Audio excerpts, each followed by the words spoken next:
Harshita, Karwa plus ಚಾನೆಲ್ಗೆ ಸ್ವಾಗತ. ಮರಳು ಅಕ್ರಮ ಸಾಗಣೆ ವಿರುದ್ಧ ಕ್ರಮ. ನೆಪ ಮಾಡಿಕೊಂಡು ಮರಳು ಸಾಗಿಸಿದರೆ ಶಿಕ್ಷೆ ಖಚಿತ. ಜಿಲ್ಲಾಧಿಕಾರಿ ಎಚ್ಚರಿಕೆ. ಕಾರವಾರ, ಸಾರ್ವಜನಿಕರಿಗೆ ಅಗತ್ಯ ಕಾಮಗಾರಿಗಳಿಗೆ ಮರಳು ದೊರೆಯುತ್ತಿಲ್ಲ ಎಂದು ನೆಪ ಮಾಡಿಕೊಂಡು ಅಕ್ರಮವಾಗಿ ಮರಳು ತೆಗೆದು ಸಾಗಿಸುವುದನ್ನು ಜಿಲ್ಲಾಡಳಿತ ಸಹಿಸುವುದಿಲ್ಲ. ಅಂತಹ ಪ್ರಕರಣಗಳಲ್ಲಿ ತೊಡಗುವವರ ವಿರುದ್ಧ ಕಾನೂನು ಕ್ರಮ ಕೈಗೊಳ್ಳಲಾಗುವುದು ಎಂದು ಜಿಲ್ಲಾಧಿಕಾರಿ ಡಾಕ್ಟರ್ ಕೆ ಹರೀಶ್ ಕುಮಾರ್ ಎಚ್ಚರಿಕೆ ನೀಡಿದ್ದಾರೆ. ನಗರದಲ್ಲಿ ಜಿಲ್ಲಾ ಮರಳು ಉಸ್ತುವಾರಿ ಸಮಿತಿ ಸಭೆ ನಡೆಸಿ ಅವರು ಮಾತನಾಡಿದರು. ಸೆಪ್ಟೆಂಬರ್ 21ರಿಂದ ಸಾಂಪ್ರದಾಯಿಕವಾಗಿ ಸಾದಾ ಮರಳನ್ನು ತೆಗೆಯಲು ಷರತ್ತುಬದ್ಧ ಅನುಮತಿ ನೀಡಲಾಗುತ್ತಿದೆ. ಷರತ್ತುಗಳನ್ನು ಉಲ್ಲಂಘಿಸುವವರ ವಿರುದ್ಧ ಕಠಿಣ ಕ್ರಮ ಜರುಗಿಸಲಾಗುವುದು.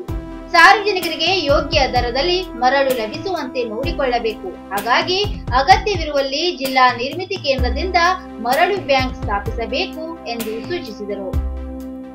ಯಾವುದೇ ತಾಲೂಕಿನಲ್ಲಿ ಮರಳನ್ನು ಅಕ್ರಮವಾಗಿ ತೆಗೆಯುವುದು ಮತ್ತು ಸಾಗಣೆ ಕಂಡು ಬಂದರೆ ತಾಲೂಕು ಮರಳು ಉಸ್ತುವಾರಿ ಸಮಿತಿಯನ್ನೇ ಜವಾಬ್ದಾರಿಯನ್ನಾಗಿ ಮಾಡಲಾಗುತ್ತದೆ.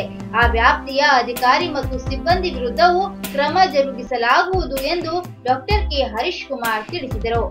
ಜಿಲ್ಲಾ ಪೊಲೀಸ್ ವರಿಷ್ಠಾಧಿಕಾರಿ ಶಿವಪ್ರಕಾಶ್ ದೇವರಾಜು ಮಾತನಾಡಿ, ಜೋಯಿಡಾ ಮತ್ತು ದಾಂಡೇಲಿ ಚೆಕ್ ಪೋಸ್ಟ್ಗಳನ್ನು ಬಲಪಡಿಸಲಾದ್ದು, ಸಿಸಿಟಿವಿ ಕ್ಯಾಮೆರಾ ಅಳವಡಿಸಲು ಸೂಚಿಸಲಾಗಿದೆ. ಹೊನ್ನಾವರ ಮತ್ತು ಕುಮಟಾ ತಾಲೂಕುಗಳಲ್ಲಿ ಅಕ್ರಮವಾಗಿ ಮರಳು ತೆಗೆಯುತ್ತಿರುವವರ ಬಗ್ಗೆ ಸಾರ್ವಜನಿಕರಿಂದ ಪದೇ ಪದೇ ದೂರುಗಳು ಬರುತ್ತಿವೆ. ಹಾಗಾಗಿ ಅಗತ್ಯವಿರುವ ಸ್ಥಳಗಳಲ್ಲಿ ಹೆಚ್ಚುವರಿ ಚೆಕ್ ಪೋಸ್ಟ್ಗಳನ್ನು ಕೂಡ ಸ್ಥಾಪಿಸಲು ಸೂಚಿಸಲಾಗಿದೆ ಎಂದು ತಿಳಿಸಿದರು. ಈ ಎಲ್ಲ ಚೆಕ್ ಪೋಸ್ಟ್ಗಳಲ್ಲಿ ದಿನದ 24 ಗಂಟೆಯೂ ಕಾರ್ಯನಿರ್ವಹಿಸಲು ಪೊಲೀಸ್, ಕಂದಾಯ ಮತ್ತು ಅರಣ್ಯ ಇಲಾಖೆಗಳ ಸಿಬ್ಬಂದಿಯನ್ನು ನಿಯೋಜಿಸಲಾಗುತ್ತದೆ. ಅಲ್ಲದೆ ಪ್ರತಿದಿನದ ಸಿಸಿಟಿವಿ ದೃಶ್ಯಾವಳಿಗಳನ್ನು ಆಯಾ ತಾಲೂಕಿಗೆ ಸಂಬಂಧಿಸಿದ ಡಿವೈಎಸ್ಪಿ ಹಾಗೂ ಉಪವಿಭಾಗಾಧಿಕಾರಿಗಳು ಪರಿಶೀಲನೆ ನಡೆಸಲಿದ್ದಾರೆ. ಅದರ ಬಗ್ಗೆ ಜಿಲ್ಲಾಧಿಕಾರಿ ಹಾಗೂ ಜಿಲ್ಲಾ ಪೊಲೀಸ್ ವರಿಷ್ಠಾಧಿಕಾರಿಗೆ ವರದಿ ನೀಡಲು ತಿಳಿಸಲಾಗಿದೆ ಎಂದು ಹೇಳಿದರು. ಪ್ರತಿ ತಾಲೂಕಿನಲ್ಲಿ ಸಂಚಾರಿ ವಿಚಕ್ಷಣಾ ದಳವನ್ನು ನಿಯೋಜಿಸಲಾಗಿದೆ. ಮರಳು ಅಕ್ರಮ ಸಾಗಾಣಿಕೆಯಲ್ಲಿ ತೊಡಗಿರುವವರ ವಿರುದ್ಧ ನಿರ್ದಾಕ್ಷಿಣ್ಯವಾಗಿ ಕಾನೂನು ಕ್ರಮ ಜರುಗಿಸಲಾಗುವುದು ಎಂದು ಎಚ್ಚರಿಕೆ ನೀಡಿದರು. ಶೌಚಾಲಯಕ್ಕೆ ಹೋದ ಮಹಿಳೆಯ ವಿಡಿಯೋ ಮಾಡಲು ಯತ್ನ. ಕುಮಟಾ ಹೊಸ ಬಸ್ ನಿಲ್ದಾಣದ ಬಳಿ ಘಟನೆ. ಕುಮಟಾ ಹೊಸ ಬಸ್ ನಿಲ್ದಾಣದ ಸಾರ್ವಜನಿಕ ಶೌಚಾಲಯದ ಒಳಗಡೆ ಇದ್ದ ಮಹಿಳೆಯ ವಿಡಿಯೋ ಮಾಡಲು ಯತ್ನಿಸಿದ ವ್ಯಕ್ತಿಯೊಬ್ಬನನ್ನು ಸಾರ್ವಜನಿಕರು ಹಿಡಿದು ಪೊಲೀಸರಿಗೆ ಒಪ್ಪಿಸಿದ ಘಟನೆ ವರದಿಯಾಗಿದೆ. ಮಹಿಳೆ ಶೌಚಾಲಯಕ್ಕೆ ಹೋದಾಗ ವ್ಯಕ್ತಿಯೊಬ್ಬ ಹಿಂಬದಿಯ ಕಿಟಕಿಯಿಂದ ಇಣುಕಿ ನೋಡಿರುವುದು ಕಂಡು ಬಂದಿದೆ. ಅಲ್ಲದೆ ಮೊಬೈಲ್ನಲ್ಲಿ ವಿಡಿಯೋ ಮಾಡುತ್ತಿದ್ದ ಎನ್ನಲಾಗಿದೆ. ಕೂಡಲೇ ಮಹಿಳೆ ಕಿರುಚಿಕೊಂಡಿದ್ದಾಳೆ. ಸಾರ್ವಜನಿಕರು ಮತ್ತು ಸಾರಿಗೆ ಸಿಬ್ಬಂದಿ ಸೇರಿ ವಿಕೃತಿ ಮೆರೆದ ವ್ಯಕ್ತಿಯನ್ನು ಹಿಡಿದಿದ್ದಾರೆ. ಆತನಿಗೆ ಸರಿಯಾಗಿ ಧರ್ಮದೇಟು ನೀಡಿ ಪೊಲೀಸರಿಗೆ ಒಪ್ಪಿಸಿದ್ದಾರೆ. ಕುಮಟಾ ಪೊಲೀಸ್ ಠಾಣೆಯಲ್ಲಿ ಈ ಸಂಬಂಧ ಪ್ರಕರಣ ದಾಖಲಾಗಿದೆ. ಕುಮಟಾ ತಾಲೂಕಿನ ಮಿರ್ಜಾನ್ ಖೈರ್ ಬಳಿ ರಾಷ್ಟ್ರೀಯ ಹೆದ್ದಾರಿಯಲ್ಲಿ ಇಬ್ಬರು ಬೊಲೆರೋ ನಡುವೆ ಸಂಭವಿಸಿದ ಅಪಘಾತದಲ್ಲಿ ಚಾಲಕ ಮೃತಪಟ್ಟಿದ್ದಾನೆ. ಹುಬ್ಳಿ ನಿವಾಸಿ ಖತೀಂ ಸಾಬ್ ಮೃತ ಚಾಲಕ. ಮತ್ತೊಬ್ಬ ಚಾಲಕ ನಾಗೇಂದ್ರ ವೆಂಕಟರಮಣ ನಾಯಕ್ ಮತ್ತು ಕ್ಲೀನರ್ ಗಂಭೀರ ಗಾಯಗೊಂಡಿದ್ದು ತಾಲೂಕು ಆಸ್ಪತ್ರೆಯಲ್ಲಿ ಚಿಕಿತ್ಸೆ ಪಡೆಯುತ್ತಿದ್ದಾರೆ.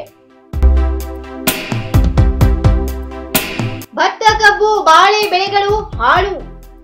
ಯಲ್ಲಾಪುರ ತಾಲೂಕಿನ ಕಿರವತ್ತಿ, ಮದನೂರು ಗ್ರಾಮ ಪಂಚಾಯತಿ ವ್ಯಾಪ್ತಿಯಲ್ಲಿ ಕಾಡಾನೆಗಳ ಹಾವಳಿ ಮುಂದುವರೆದಿದ್ದು, ರೈತರ 10 ಎಕರೆ ಪ್ರದೇಶದಲ್ಲಿ ಬೆಳೆದ ನಿಂತ ಭತ್ತ, ಕಬ್ಬು, ಜೋಳ, ತೆಂಗಿನ ಮರ, ಅಡಕೆ ಮರ, ಬಾಳೆ ಗಿಡಗಳಿಗೆ ಹಾನಿ ಮಾಡಿವೆ.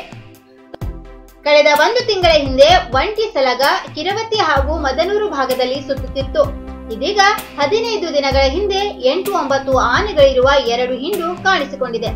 ಒಂದು ಹಿಂಡು ಮುಡುಗೋಡು ತಾಲೂಕಿನ ಮೈನಹಳ್ಳಿ, ಗುಂಜಾವತಿ ಗ್ರಾಮಗಳ ಅರಣ್ಯದ ಕಡೆಗೆ ತೆರಳಿದೆ ಎಂದು ಅರಣ್ಯ ಇಲಾಖೆಯವರು ಹೇಳುತ್ತಿದ್ದಾರೆ.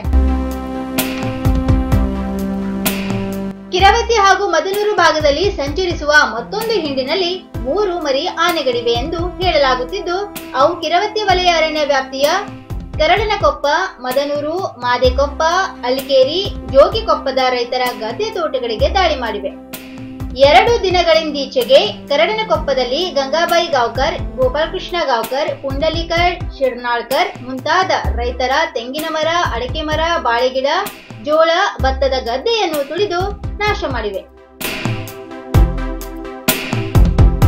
ಭೀಕರ ರಸ್ತೆ ಅಪಘಾತ, ಬೈಕ್ ಸವಾರ ಸ್ಥಳದಲ್ಲೇ ಸಾವು.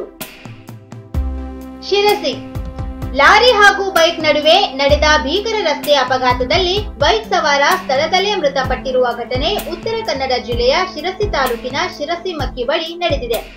ಅಪಘಾತದಲ್ಲಿ ಬೈಕ್ ಸವಾರ ಪ್ರಹ್ಲಾದ್ ನಾಯ್ಕ್ ಮೃತಪಟ್ಟಿರುವ ಯುವಕನಾಗಿದ್ದಾನೆ.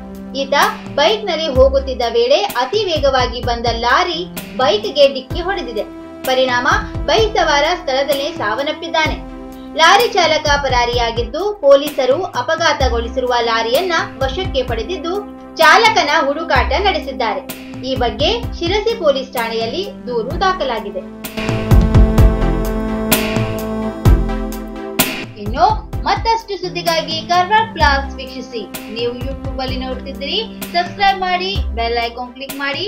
ಫೇಸ್ಬುಕ್ ಪೇಜ್ ಅಲ್ಲಿ ನೋಡ್ತಿದ್ದೀರಿ, ಫಾಲೋ ಮಾಡಿ. ಧನ್ಯವಾದಗಳು.